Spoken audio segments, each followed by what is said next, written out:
Nas primeiras horas da madrugada de 30 de novembro de 1939, 21 divisões do Exército Vermelho atravessaram a fronteira finlandesa numa frente de mais de 1.000 quilômetros. Mais de 450 mil soldados soviéticos, 2.000 tanques, 1.000 aviões, artilharia pesada em quantidades que a Finlândia nunca tinha visto. Do outro lado, esperava um país de 3.800.000 habitantes, cujo exército mal ultrapassava os 300.000 homens, muitos deles reservistas convocados apenas semanas antes, com uniformes que não combinavam, sem capacetes suficientes, com apenas 32 tanques operacionais e uma força aérea de 114 aparelhos obsoletos. A desproporção era tão grotesca que, em Moscovo, os generais de Stalin tinham calculado que a campanha terminaria em 2 semanas. A propaganda da vitória já tinha sido impressa. Uma orquestra tinha sido preparada para desfilar em Helsínquia. 105 dias depois, o Exército Vermelho tinha perdido, segundo números hoje considerados conservadores, entre 127.000 e 168.000 mortos, e possivelmente mais de 200.000 segundo fontes soviéticas desclassificadas após 1991. A Finlândia tinha perdido 25.000. A orquestra nunca desfilou. Mas esta não é apenas a história da Guerra do Inverno. Esta é a história de como um pequeno país, cercado, traído pelos seus amigos e condenado pela geografia, acabou por lutar contra praticamente todas as grandes potências do século XX. Contra a União Soviética 2 vezes, contra o Reino Unido, que lhe declarou guerra formalmente em dezembro de 1941, como aliado incômodo da Alemanha nazi entre 1941 e 1944, e, finalmente, nos últimos meses do conflito, combatendo as mesmas tropas alemãs com quem tinha partilhado trincheiras, expulsando-as do seu território numa campanha esquecida que devastou toda a Lapônia. 4 guerras entrelaçadas em 6 anos. Um país que girou sobre si mesmo 2 vezes sem nunca deixar de lutar. Para entender como a Finlândia chegou até aqui, é preciso voltar a 1917. Durante mais de um século, a Finlândia tinha sido um grão-ducado sob a coroa russa, um território autônomo com parlamento próprio, moeda própria e tradições escandinavas profundamente enraizadas. Quando a Revolução Bolchevique derrubou o Império dos Czares, o Senado finlandês declarou a independência a 6 de dezembro de 1917. Lenin, ocupado a consolidar o seu próprio poder, reconheceu-a. Mas a independência não trouxe paz. Entre janeiro e maio de 1918, a Finlândia rasgou-se numa breve e brutal guerra civil entre os vermelhos, apoiados pela Rússia Soviética, e os brancos, comandados por um antigo oficial do exército imperial russo chamado Carl Gustav Emil Mannerheim. Venceram os brancos. Morreram quase 38.000 pessoas num país minúsculo. As cicatrizes daquela guerra marcariam a política finlandesa durante décadas, mas deixaram também uma certeza partilhada por todo o espectro político. A Finlândia nunca mais voltaria a ser parte da Rússia. Durante os anos 20 e 30, o jovem Estado industrializou-se lentamente, consolidou a sua democracia parlamentar e observou com crescente inquietação o que acontecia do outro lado da sua fronteira oriental. Mannerheim, reformado mas influente, insistia repetidamente na necessidade de fortificar o Istmo da Carélia, aquela estreita língua de terra entre o Lago Ladoga e o Golfo da Finlândia, por onde, inevitavelmente, viria qualquer invasão. O governo ouvia-o apenas em parte. Os recursos eram escassos. A linha de fortificações que mais tarde levaria o seu nome, a linha Mannerheim, nunca foi completada no nível que ele desejaria. Búnkeres dispersos, trincheiras, obstáculos antitanque improvisados com rochas arrastadas das florestas, algumas casamatas de betão de qualidade desigual. Nada comparável à linha Maginot francesa, com a qual a propaganda soviética mais tarde a compararia para justificar as derrotas. Em agosto de 1939, o mundo mudou numa única noite. O Pacto Molotov-Ribbentrop, assinado entre a Alemanha de Hitler e a URSS de Stalin, continha protocolos secretos que repartiam a Europa de Leste em zonas de influência. A Finlândia ficava dentro da esfera soviética. Em outubro, Stalin convocou uma delegação finlandesa a Moscovo e exigiu concessões que Helsínquia considerou inaceitáveis. Mover a fronteira do Istmo da Carélia a mais de 40 quilômetros para norte, ceder várias ilhas no Golfo da Finlândia, arrendar a península de Hanko durante 30 anos para estabelecer uma base naval, que controlaria todo o acesso marítimo a Helsínquia. Em troca, os soviéticos ofereciam territórios remotos e desabitados na Carélia Oriental. Os negociadores finlandeses Juho Kusti Paasikivi e Väinö Tanner compreenderam imediatamente que aceitar significava entregar a própria capacidade de se defenderem. Recusaram. Stalin, habituado a que os estados bálticos cedessem sem resistência, não o aceitou bem. A 26 de novembro de 1939, ocorreu o incidente de Mainila. 7 projéteis de artilharia caíram em território soviético perto da fronteira. Moscovo acusou a Finlândia. Os arquivos abertos décadas mais tarde confirmaram o que já se sabia em Helsínquia. Os tiros tinham saído de posições soviéticas. Foi o Tonkin de Stalin, o pretexto fabricado. 4 dias depois começou a invasão. O plano soviético era simples na sua ambição. O 7º Exército atacaria diretamente o istmo da Carélia em direção a Viborg e depois Helsínquia. Mais a norte, outros exércitos atravessariam a cintura estreita do país perto das cidades de Suomussalmi e Tolvajärvi para partir a Finlândia ao meio e chegar ao Golfo de Bótnia. Chegou mesmo a ser instalado na aldeia fronteiriça capturada de Terijoki. Um governo fantoche encabeçado pelo comunista finlandês Otto Ville Kuusinen, com quem Stalin pretendia assinar a paz após a conquista. A Liga das Nações expulsou a URSS a 14 de dezembro, um gesto mais simbólico do que efetivo. Ninguém acudiu em ajuda da Finlândia. A Suécia enviou voluntários, cerca de 8.000, e material, mas recusou-se a entrar em guerra. França e Grã-Bretanha prometeram uma expedição que nunca saiu a tempo, em parte porque a Noruega e a Suécia se recusaram a deixar passar pelo seu território, e então aconteceu algo que ninguém tinha previsto. O inverno de 1939 a 1940 foi um dos mais frios do século. As temperaturas na frente caíram abaixo dos 40 graus negativos, em alguns pontos até menos 45. Os soldados soviéticos tinham sido enviados com uniformes verde-oliva, perfeitamente visíveis contra a neve, sem equipamento de inverno adequado em muitas unidades, com colunas de tanques e caminhões presas às poucas estradas transitáveis, porque sair delas significava afundar na neve profunda ou nos pântanos gelados por baixo. Os finlandeses, pelo contrário, moviam-se de esquis, vestidos de branco, em pequenas unidades autônomas que conheciam cada floresta, cada lago congelado, cada trilho madeireiro. Atacavam os flancos, cortavam as colunas soviéticas em segmentos isolados, a que chamavam motti, uma palavra finlandesa que originalmente designava 1 metro cúbico de lenha empilhada. E depois destruíam-nos um a um. A Batalha de Suomussalmi, travada entre dezembro e janeiro, tornou-se o símbolo da guerra. 2 divisões soviéticas completas, a 163ª e a 44ª, somando mais de 45.000 homens com artilharia, tanques e apoio blindado, foram aniquiladas por forças finlandesas que em nenhum momento ultrapassaram os 11.000 efetivos. A 44ª Divisão, formada por tropas ucranianas transferidas de um clima radicalmente diferente, ficou imobilizada durante dias na estrada de Hate, uma via estreita ladeada por floresta densa. Os finlandeses, sob o comando do coronel Hjalmar Silasvuo, cortaram-na em pedaços. Quando o combate terminou, a estrada estava coberta de cadáveres congelados nas posturas em que tinham morrido, de caminhões, tanques T-26 e T-28 abandonados, cozinhas de campanha viradas com a sopa transformada em gelo.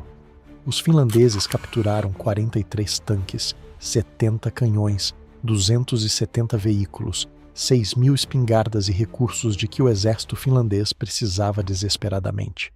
O comandante soviético, Alexei Vinogradov, foi fuzilado perante as suas próprias tropas por ordem direta de Moscovo ao regressar a território soviético. No frente norte surgiu uma figura que se tornaria lenda. Simo Häyhä, um agricultor da aldeia de Hautjärvi, com 1,50 m de altura, antigo reservista. Apresentou-se na frente com a sua própria espingarda Mosin Nagant modelo 28/30, sem mira telescópica porque preferia as miras mecânicas. O vidro brilhava e traía-o, e o rosto ficava menos exposto ao levantar a cabeça. Operava a temperaturas até 40 graus negativos, enterrado na neve, com a boca cheia de neve apertada para que o vapor da respiração não o revelasse. Em menos de 100 dias de combate, fontes finlandesas atribuíram-lhe mais de 500 mortos confirmados com espingarda, uma cifra que o torna o atirador furtivo mais letal da história documentada. Os soldados soviéticos começaram a chamá-lo Belazar Smert, a Morte Branca. A 6 de março de 1940, 6 dias antes do fim da guerra, uma bala explosiva destruiu-lhe o maxilar. Sobreviveu. Viveu até 2002. Nunca quis falar muito do assunto. Quando lhe perguntavam como se tinha tornado tão bom atirador, respondia com a parcimônia característica dos camponeses karelianos, pela prática. Mas a Guerra do Inverno não era só heroísmo individual. Era também um cálculo desesperado sobre o tempo. Mannerheim, com 72 anos, nomeado marechal e comandante-chefe, sabia que cada semana que resistissem aproximava o momento do colapso. As munições esgotavam-se. Os substitutos não chegavam para cobrir as baixas. No início de fevereiro de 1940, Stalin reorganizou as suas forças, destituiu o incompetente Voroshilov como comandante da frente, colocou o general Semyon Timoshenko no comando, concentrou uma potência de fogo sem precedentes no istmo da Carélia e lançou uma ofensiva total contra a linha Mannerheim. Desta vez, os soviéticos atacaram com doutrina renovada. Bombardeamentos maciços sustentados durante horas, assaltos coordenados com blindados e sapadores, pressão contínua que não dava descanso aos defensores. A linha começou a ceder. No início de março, os soviéticos atravessaram o gelo da Baía de Vyborg. A segunda cidade da Finlândia estava prestes a cair. Helsínquia pediu a paz. O tratado foi assinado a 12 de março de 1940 em Moscovo e entrou em vigor no dia seguinte. A Finlândia perdeu 11% do seu território, incluindo toda a Carélia com a cidade de Vyborg, parte da província de Sala, várias ilhas, e teve de arrendar ranco aos soviéticos durante 30 anos. 400 mil carelianos, de 12% da população finlandesa, foram evacuados para o oeste em poucas semanas, abandonando casas, quintas e cemitérios com os seus mortos. Nem um único aceitou ficar sob soberania soviética. A Finlândia tinha perdido mais do que Stalin exigira antes da guerra, mas conservara o essencial, a independência. O governo fantoche de Kuznets foi silenciosamente arquivado. Helsínquia não desfilaria sob ocupação. Durante 16 meses, a Finlândia viveu uma paz tensa, a que chamaram a paz provisória. Todos sabiam que era provisória. Stalin continuava a pressionar, exigindo a concessão das minas de níquel de Petsamo, no extremo ártico do país, cruciais para a indústria alemã de ligas. Interferia na política interna, vetava candidatos presidenciais, pressionava para incorporar a Finlândia na órbita soviética, tal como tinha feito com a Estônia, a Letônia e a Lituânia, anexadas no verão de 1940. Uma operação que em Helsínquia foi lida como o aviso exato do próprio destino se não se encontrasse um contrapeso. O contrapeso surgiu com o rosto conhecido.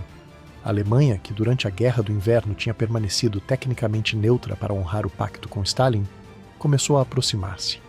No outono de 1940, Berlim solicitou permissão para que tropas alemãs em trânsito para a Noruega pudessem atravessar território finlandês. Helsínquia aceitou.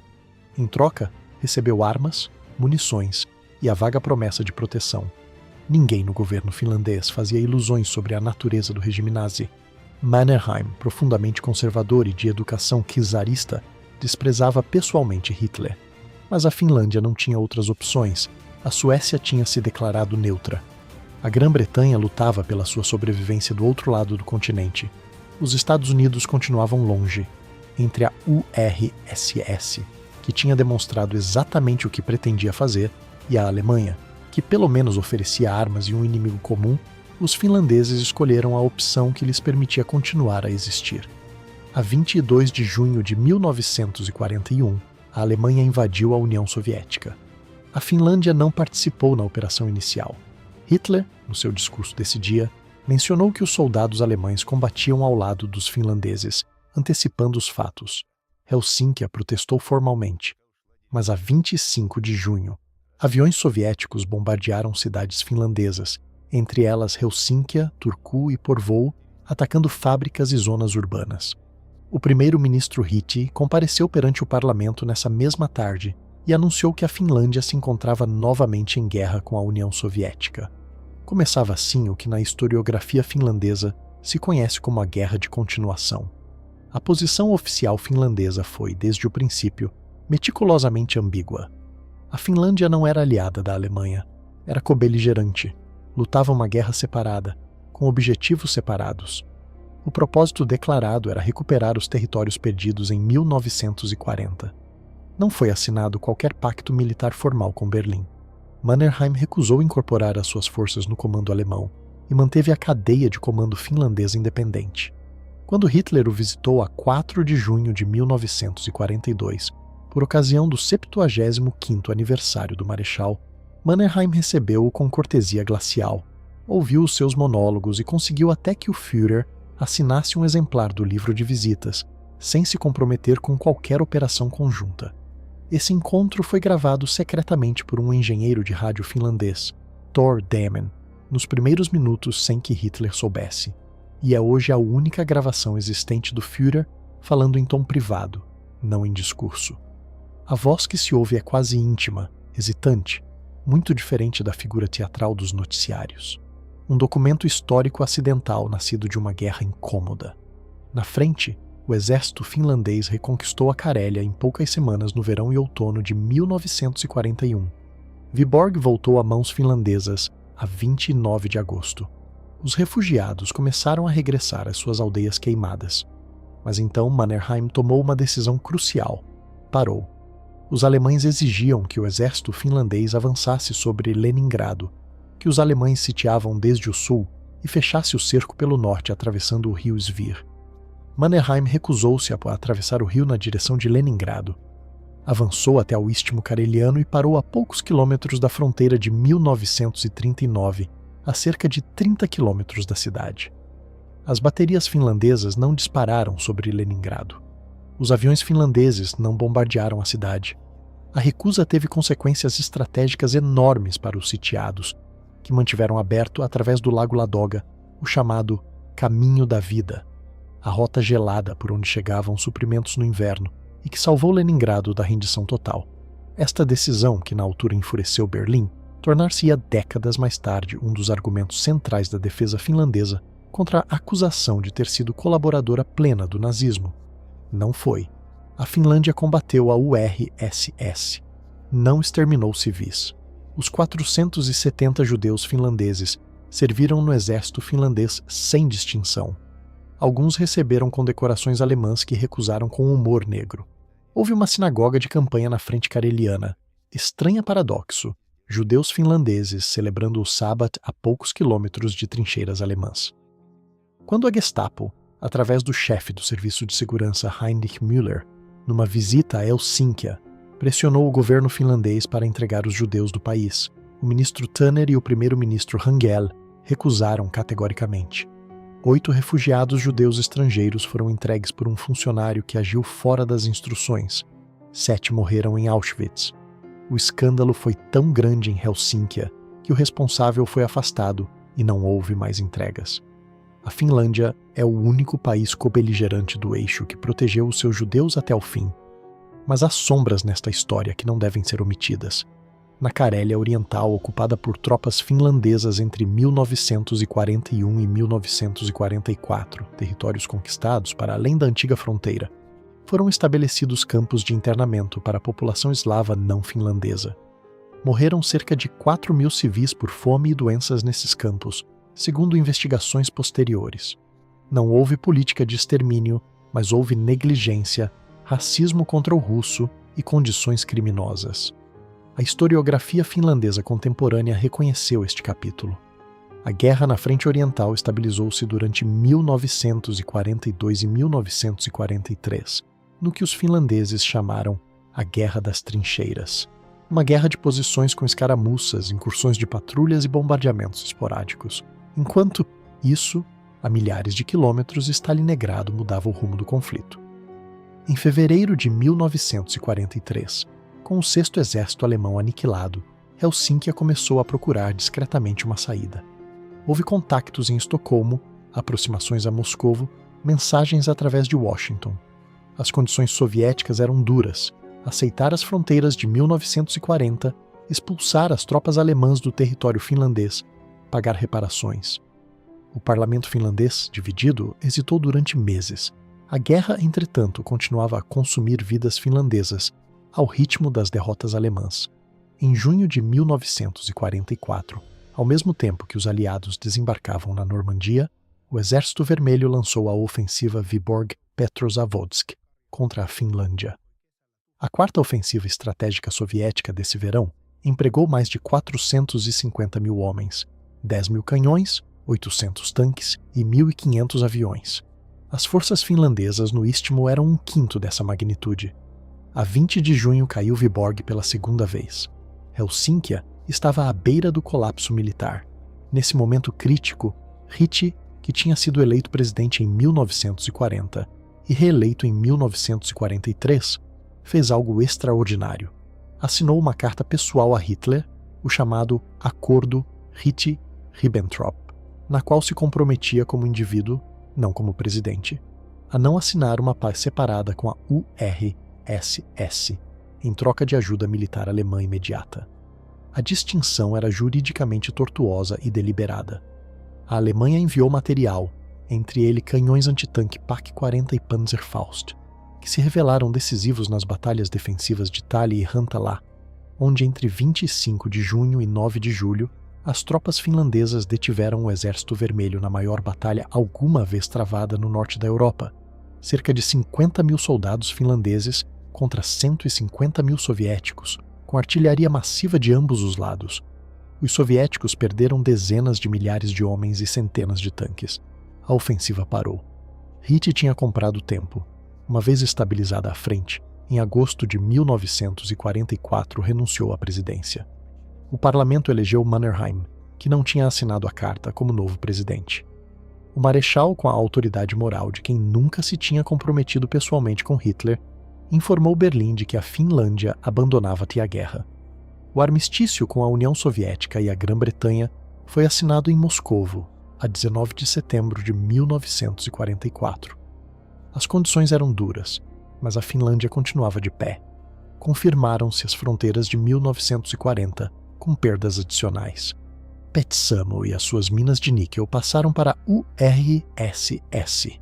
A Finlândia devia pagar 300 milhões de dólares em reparações, soma imensa para uma economia devastada, que acabou por cumprir até ao último cêntimo em 1952, surpreendendo o mundo e modernizando no processo a sua indústria metalúrgica e de construção naval, e uma cláusula a mais, que parecia técnica e se revelou uma guerra inteira.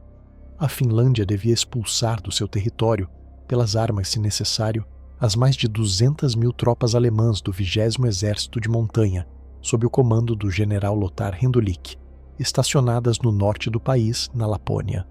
O prazo era imediato. A supervisão soviética. Se a Finlândia não cumprisse, as tropas soviéticas entrariam para o fazer, o que na prática significaria a ocupação do país. Começava a Terceira Guerra, a Guerra da Lapônia. Nos primeiros dias houve uma coreografia cínica tacitamente acordada entre finlandeses e alemães.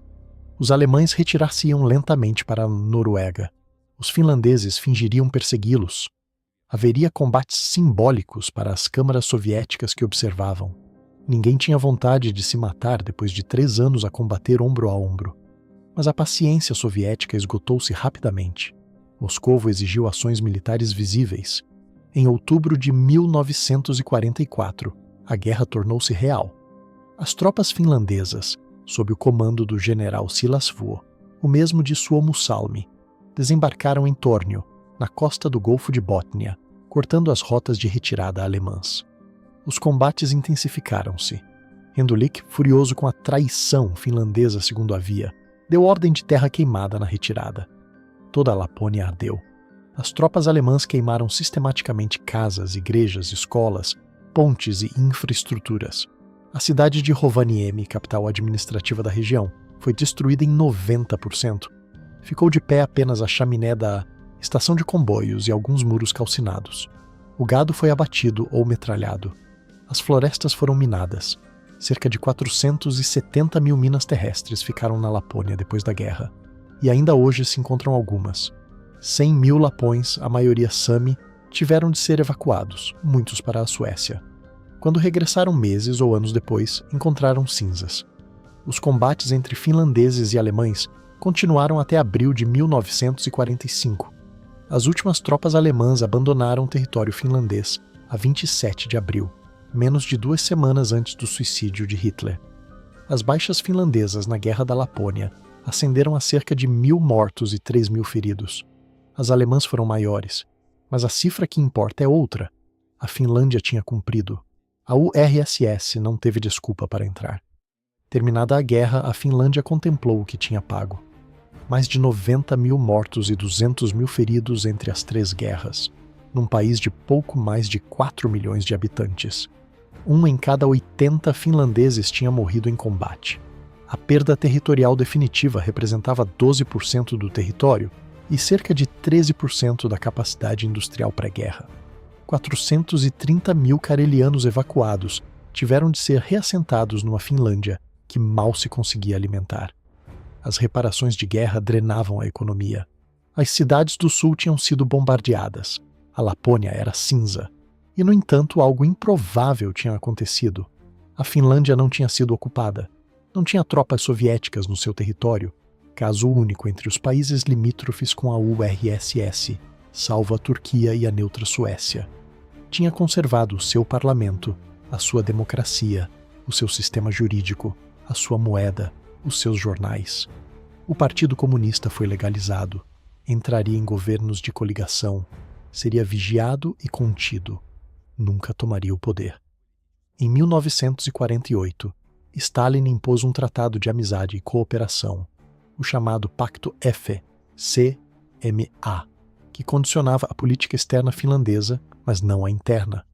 Nasceu o conceito incômodo de finlandização, a autocensura diplomática, a deferência para com Moscovo, o cuidadoso equilíbrio para não provocar.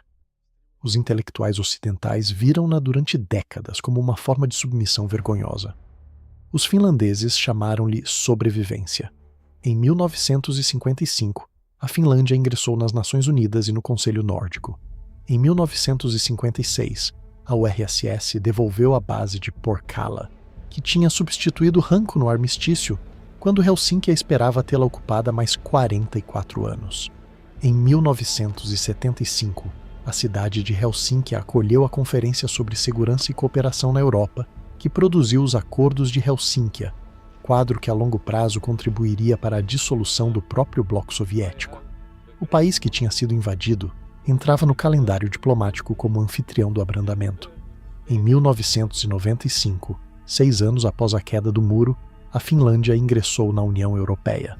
Em 2023, após a invasão russa da Ucrânia, ingressou na NATO. Fica uma pergunta que os historiadores continuam a debater. Por que sobreviveu a Finlândia quando a Estônia, a Letônia e a Lituânia não o conseguiram? Por que não completou Stalin a conquista finlandesa em 1944, quando militarmente podia? As respostas são várias e sobrepõem-se. A geografia, sem dúvida. A Finlândia era grande, florestal, difícil de ocupar.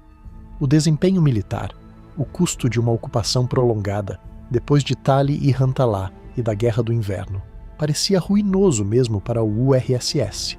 O cálculo político. Stalin preferia uma Finlândia neutra e contida a uma Finlândia insurgente. A figura de Mannerheim, um interlocutor que Moscovo respeitava a contragosto e que oferecia garantias de estabilidade. E a sorte, sempre presente na história. O momento, as prioridades cambiantes, a Europa que se reorganizava. Mas há uma explicação que os próprios finlandeses costumam dar e que convém ouvir. O que Stalin viu na Finlândia foi um país que lutaria até ao último homem. Tinha-o demonstrado 3 vezes em 6 anos. Contra ele, com os alemães, contra os alemães. Era um país que não aceitava a conquista, que preferia a destruição à incorporação. Os cálculos estratégicos existem, mas por vezes um ditador olha para um pequeno país teimoso e decide que não vale o esforço. No cemitério militar de Hietaniemi, em Helsínquia, repousam ao lado dos seus soldados os marechais da Finlândia. Mannerheim tem ali uma sepultura simples de granito cinzento sem grandeza. A poucos metros, os nomes de milhares de rapazes anônimos gravados em pedra. Veteranos que nasceram antes da independência e morreram defendendo-a. Num dos monumentos, uma inscrição recolhe uma frase atribuída a um soldado finlandês desconhecido, encontrada numa carta entre os seus pertences após a sua morte em Tali e Hantala, no verão de 1944. Não tem a solenidade de um discurso oficial. Diz apenas que a pátria é o lugar onde os amigos caíram e que por isso um finlandês não pode fugir. Nessa frase humilde de um soldado sem nome cabe a história inteira. A guerra impossível de um pequeno país que combateu contra quase todas as grandes potências do seu século, perdeu 1/8 da sua terra, enterrou uma geração dos seus filhos, e, no entanto, quando o fumo se dissipou sobre a Lapônia e foram assinados os últimos papéis em Moscovo, continuava a ser Finlândia,